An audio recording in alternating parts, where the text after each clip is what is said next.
Di Kota Palembang, Sumatera Selatan, banyak sekali loh tempat tujuan wisata yang menarik dan ramai dikunjungi orang. Di antaranya adalah Museum Al-Quran Raksasa. Lalu Kampung Arab, Museum Negeri Bala Putra Dewa, dan Museum Sultan Mahmud Badarudin II. Tapi, pernahkah kalian tersesat atau kebingungan mencari lokasi tempat wisata tersebut? Saat bepergian, ternyata ada loh beberapa orang yang membawa sebuah peta untuk menentukan arah atau lokasi suatu tempat. Misalkan saja secara khusus mereka membawa peta pariwisata. Nah, sebenarnya apa sih itu peta? Berikut ini adalah tujuan pembelajaran yang diharapkan setelah kalian menonton video ini. Peta adalah gambaran sebagian atau seluruh wilayah permukaan bumi dengan berbagai kenampakannya, baik itu kenampakan alam seperti gunung, dan kenampakan buatan misalkan seperti jalan pada bidang datar yang diperkecil dengan menggunakan skala tertentu. Sebuah peta memiliki komponen-komponen, di antaranya adalah judul peta. Judul peta adalah komponen pada peta yang mencerminkan isi dari peta. Judul peta merupakan komponen yang sangat penting karena memberikan informasi tentang isi peta. Komponen peta berikutnya adalah simbol peta. Simbol peta adalah tanda atau gambar yang mewakili kenampakan yang ada di permukaan bumi, baik itu kenampakan alam maupun kenampakan buatan. Berdasarkan bentuknya, simbol dibedakan menjadi 3, yaitu simbol garis, simbol titik, dan simbol area. Komponen yang tidak kalah pentingnya yaitu adalah arah mata angin. Mata angin ialah suatu pedoman atau petunjuk arah. Komponen selanjutnya adalah skala peta.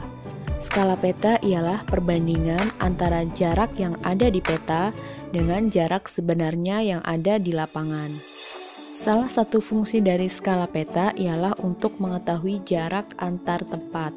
Misalkan saja di sini diketahui skalanya adalah 1/6 juta.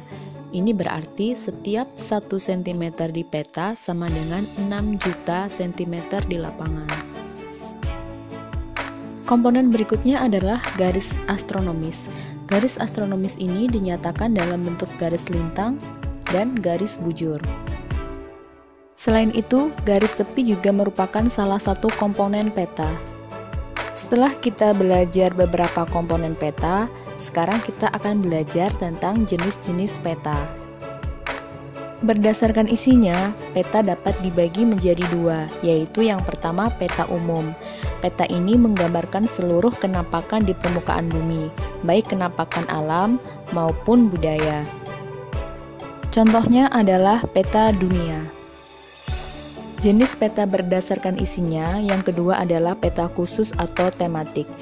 Peta ini adalah peta yang di dalamnya hanya menggambarkan satu aspek dari gejala di permukaan bumi.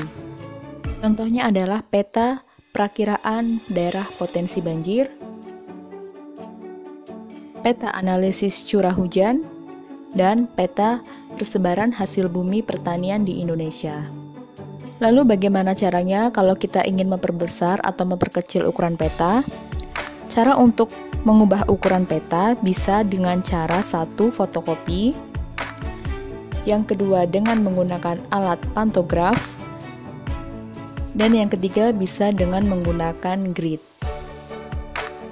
Dan inilah langkah-langkah untuk memperbesar peta dengan menggunakan grid.